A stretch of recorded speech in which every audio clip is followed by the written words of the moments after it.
Natalia Terrell with Envision Hair and Nail Salon, and I will share with you on how to apply a small emo extension.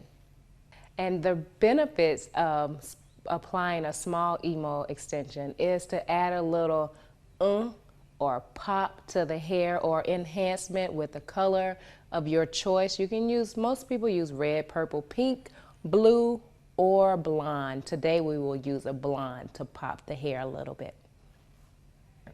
So the way that we apply a small emo extension into the hair is we're going to actually sew it in today. And so therefore we have a small 1.5 to 2 inches of emo extensions, and we are applying it with the needle and thread, and we're sewing it in just that section to add a little enhancement of color. And this is how you apply a small emo extension.